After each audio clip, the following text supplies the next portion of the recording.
are unfamiliar with the concepts of stages of change, aka the trans theoretical model, I would highly recommend listening to episode 12 of this podcast before delving into the topic of motivational interviewing, which I will be covering here. This episode could be viewed as part 2 of the aforementioned and is somewhat important to have as a base of understanding in order to fully grasp motivational interviewing.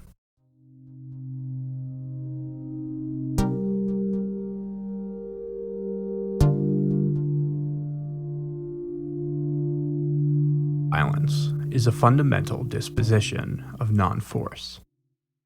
Choosing not to endlessly bicker over a conflict, allowing for disagreements, and giving people the space to make poor decisions. Withholding the urge to punish and chastise is essential. Short of defending innocence from harm, force is something that should be as rare as diamonds, as every person you come into contact with will have a matrix of values, some of which will coincide with your own, while others may be opposed. Learning how to communicate peacefully with those of opposing values is a skill that can be learned and developed. As I have covered previously, like in episode 6, A Language for Life, where I spoke about Marshall Rosenberg's nonviolent communication, there are principles and concepts that can help refine one's skill in finding more peace and love within their relationships. There are even more techniques that we can employ in our communication with people in a broad array of contexts, however. One of them being the topic of this episode, motivational interviewing. As a method of conflict resolution, motivational interviewing is more of a therapeutic modality that was originally conceived to treat drug and alcohol addiction. It seeks not to tell addicts what is good for them, but tries to help them discover through their own process of self-awareness what is good for them, and to find an internal drive to achieve said good. MI is designed to be goal-oriented, to help clients achieve milestones. As with many of the concepts I discuss, motivational interviewing is highly person-centric. It takes a very individualized approach to its subjects, which may also mean leaving our prejudices, assumptions, and personal values at the door, at least until there can be some common ground discovered with the person which you are quote-unquote interviewing.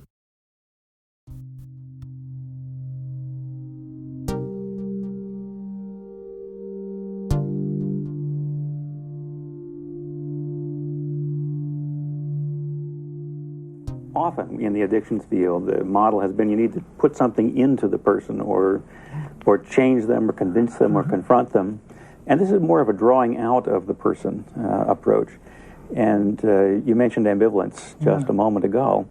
And it's a place where people get stuck. They want to, they don't want to, and they have trouble moving off that space. And this is a way of helping people to resolve that ambivalence and move on toward behavior change. It's both client-centered and directive, which is an odd combination in some folks' minds, but very interested in the person's own perspective, very concerned with how they understand things and what they want with their lives. And at the same time, it's not just following the person, it's moving the person along in the direction of change.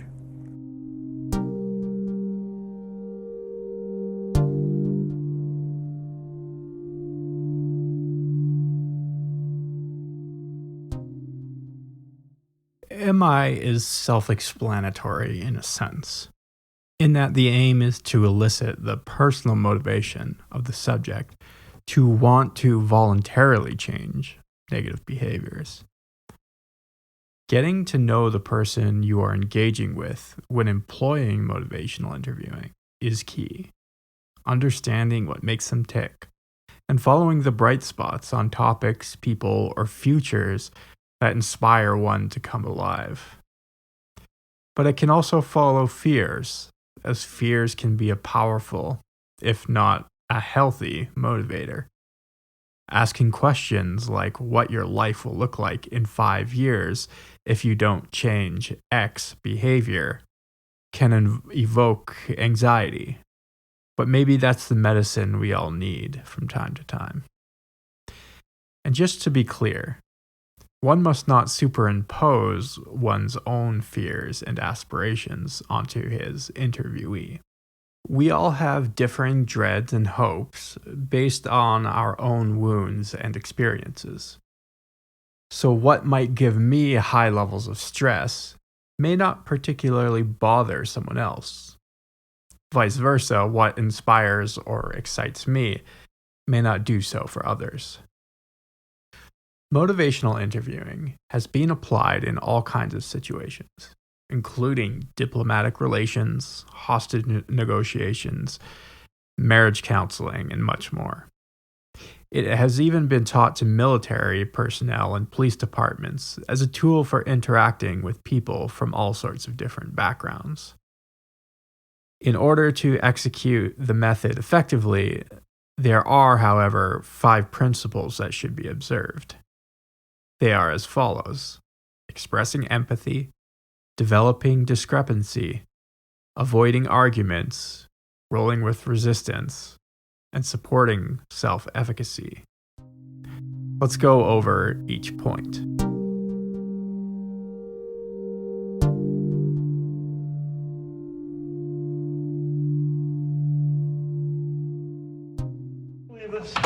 Why did you do this, Allie? This is terrible. Oh, great! This is Michael's giraffe. He's crying now. Why did you do this? Cause. Cause is not an answer. Active listening. Ray, that doesn't work. It works. I just use it on the worst kids in the neighborhood. Would you look at this? Look what she did. Just try it. Try it. No, Ray. I'll do it. You want me to do it? I'll do it. No. Do it. Okay. Allie, let's talk about what you did. I don't want to talk. Are you feeling angry? Reflect back. You're angry. Yes. Okay. But it's not okay to rip up toys when we're angry. Judgmental.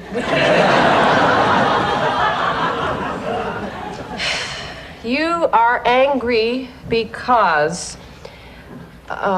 Because it used to be your toy. Oh, Yes. I don't like Michael and Jeffrey.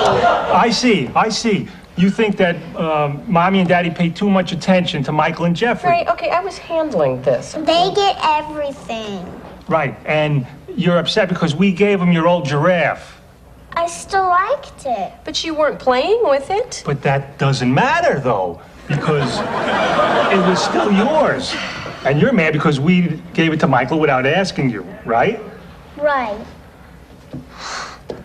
Well, Mommy and Daddy made a mistake. And everybody makes mistakes, right, Mommy? Yes. Do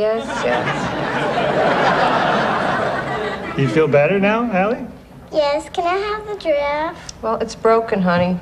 I know, I want to try to fix it for Michael. Uh-huh. They're sweet. Thank you, Daddy.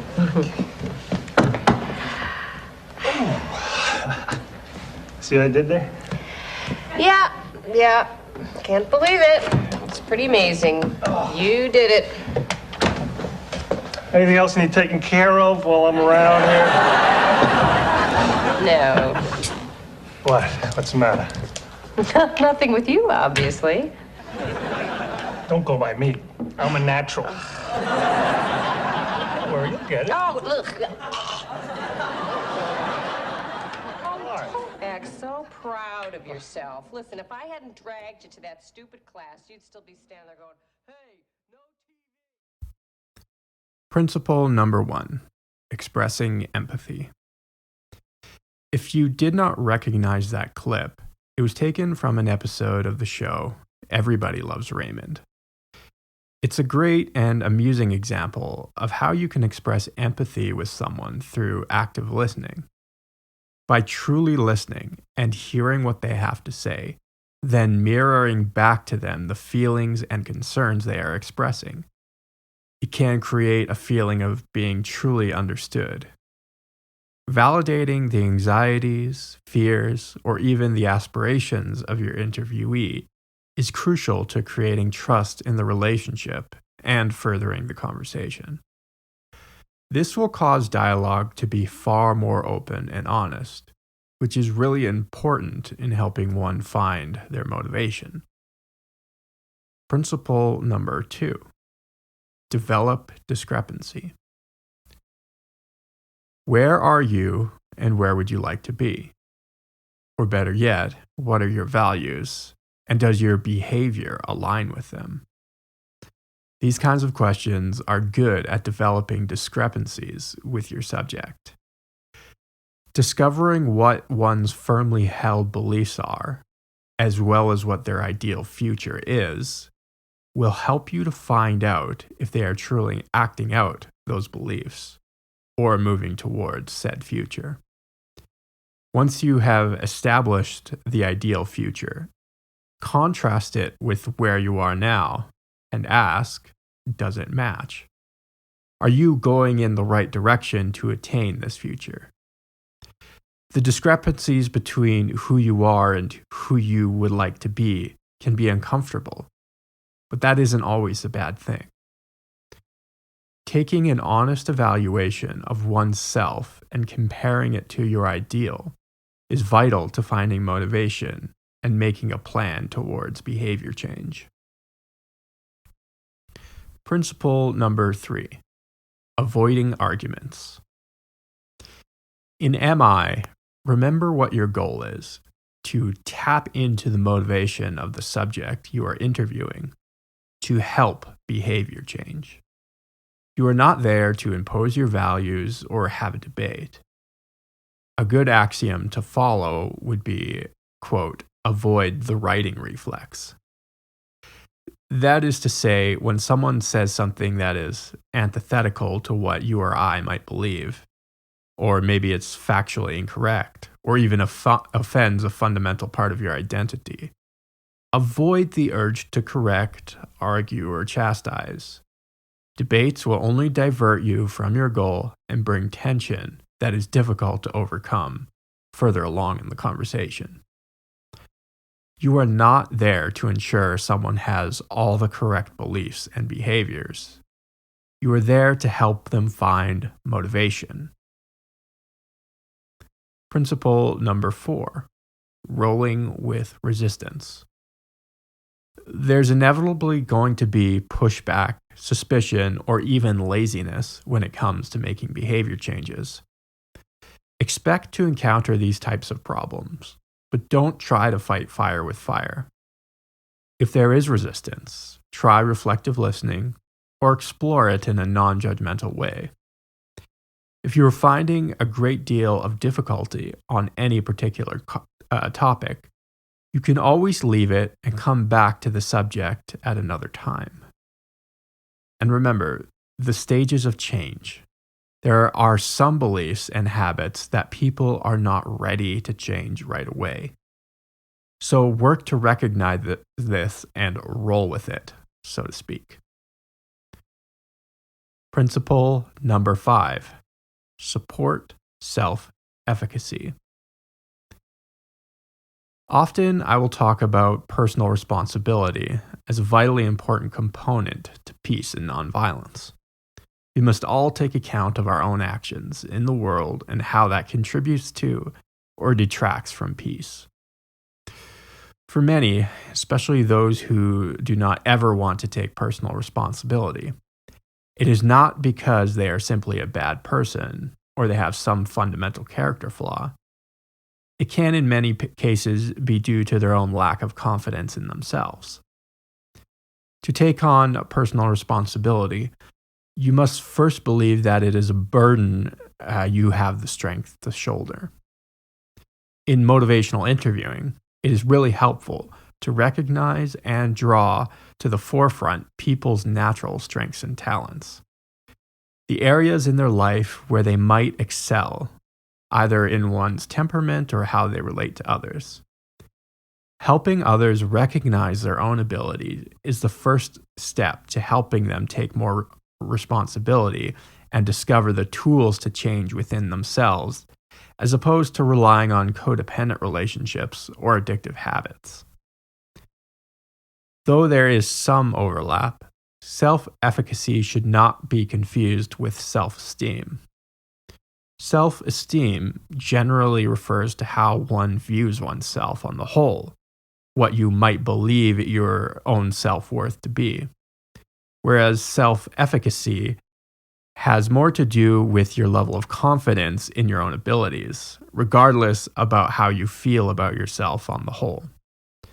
For example, I have very little confidence in my ability to crochet, but my lack in that area does not make me feel like a lesser person or unworthy. And vice versa, one can have extremely high degrees of self-efficacy whilst maintaining a very low self-esteem. Becoming more self-efficacious can have positive effects on your self-esteem, however.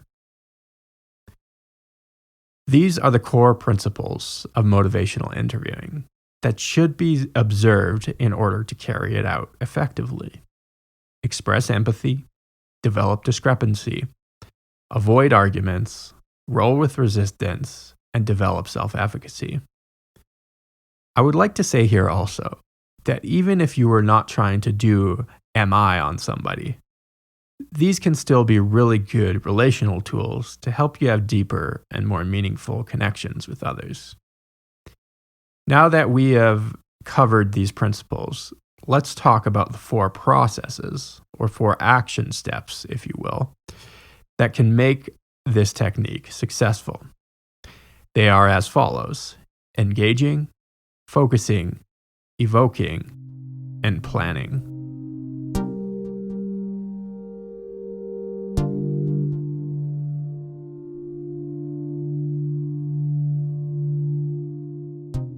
Hey folks, thanks for listening to this episode of the podcast. Just wanted to remind you that you can reach out to me on social media or email. I'm on Twitter, just search The Peaceful Way Podcast, and Facebook, same thing. You can also email me at thepeacefulwaypodcast@gmail.com.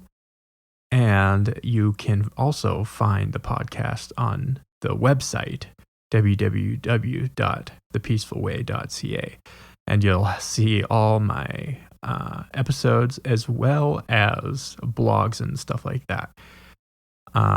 Also, don't forget to leave a 5-star rating and review if you enjoy the show. That really helps it out, and make sure to subscribe so you don't miss an episode. And lastly, I just want to remind everyone, if you would like to support financially, you can at www.patreon.com/thepeacefulway. All right, thanks. Let's get back into the show.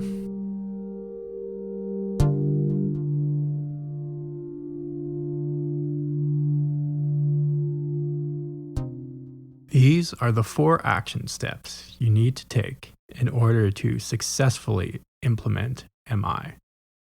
Just a note, these are not the same as the principles that I discussed earlier. Those are more guiding ethics, whereas this is the practical side of what you actually need to do. Step 1. Engaging. When beginning motivational interviewing, start by engaging. Learn about the person you are talking to. Find out what their needs are, even their hobbies, family life, and so forth.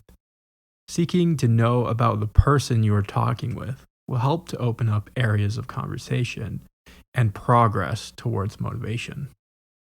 By using reflective listening, let the person know that you hear and understand what they are saying, and stay curious. Developing your curiosity about the subject is going to dramatically increase your engagement with them. Not only that, the topic you know the most about is the topic of you. So, probing questions and exploratory statements about who that person is and what drives them is going to go a long way towards achieving your goals. And remember, disinterest in the person can hurt your own cause. Dismissing their values or concerns is not a recipe for success. If you get lost at some point in the process, you can always return to step 1 and begin the engagement once again until you find a way forward. This step will help you and the subject identify problem areas of their own life through self-diagnosis. Remember, you are not trying to tell someone what is wrong with them. You are helping them identify problem areas for themselves. Step 2, focusing. Once you have engaged with the client and successfully identified behaviors or beliefs they may want to change, now is the point where you zoom in on those areas through probing questions. Begin asking more specific details about the topic. Ask them how it makes them feel, if they believe it is beneficial, what are the costs and benefits, etc. And try not to get lost in the weeds or go on rabbit trails. Keep keying in on problem areas by their own admission. Focusing is an important role for the MI practitioner to take. As with other steps, it is primarily client-directed. This step requires an active role from the interviewer in order to be successful. Step 3, evoking. When someone starts change talk on their own through a conversation, this is a great opportunity to start, quote, evoking the change. This is often called the why of change, as it approaches the deepest needs you are addressing through any particular change. Follow the bright spots in your exchange when talking. Repeat back to the person the world they want to live in, but in different words. Or elaborate on the change they might be hinting at.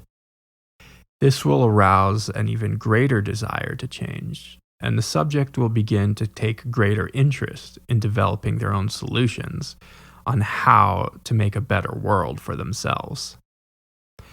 One way to recognize a good time to start evoking is when you notice someone is talking in a particularly emotional way about a topic. These moments are gold mines for motivation, and recognizing when the right time to evoke is key in moving forward. Step 4, planning. The final process is planning. Once your subject has responded positively to engaging, focusing, and evoking, you can begin the work of planning for the future.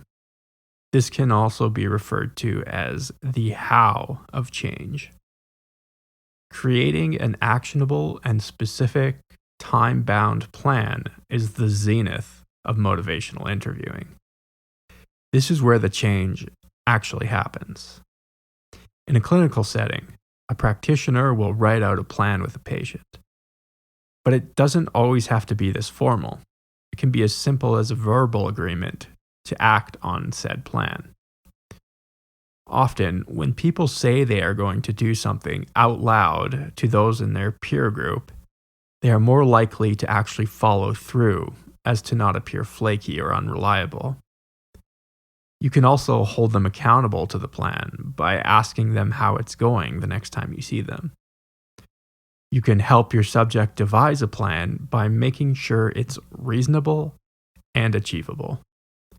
If a plan is too grandiose, it can become discouraging and sap people of their motivation.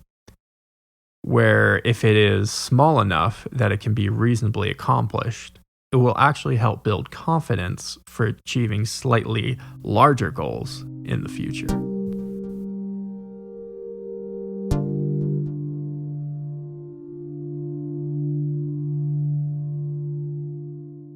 Motivational interviewing takes practice. It is definitely not something that comes naturally to most people. Indeed, it is a skill that has to be nurtured in order to be effective. It also requires a particular disposition that may not always be effective in all contexts. However, if you choose to employ some of the techniques often enough, it is going to turn into second nature eventually, and could actually change your own thinking about people you are talking to in order to seek more empathy and understanding. One of my personal issues with MI is the name. It is far too formal, and it gives it a feeling of being useful in only a professional context, which I think is wrong. It can be used in all sorts of non-formal environments with friends, family, coworkers, and even mere acquaintances. I think a better term would be motivational engagement, to evoke a more common usage and application to your everyday life. To be clear, if you were to employ motivational interviewing every time you talk to someone, it could become mechanical and exhausting.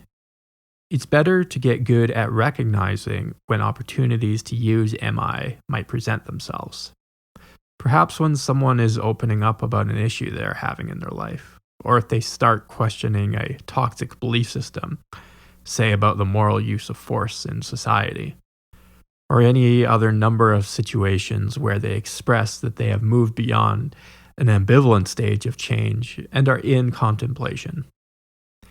It is better to use it organically in conversations as opposed to trying to shoehorn it into a dialogue, in which case you would risk shutting down your subject to wanting to hear anything you might have to say. People are generally good at detecting inauthenticity. So perhaps motivational interviewing can help you find deeper connections and more cohesion in all sorts of relational contexts. It can be useful in addictions, mental health problems, conflicts, work environments, and so forth. But remember, we are trying to tap into people's own internal why. What makes them tick? What is it that drives them? And the answer to these questions can be illuminating.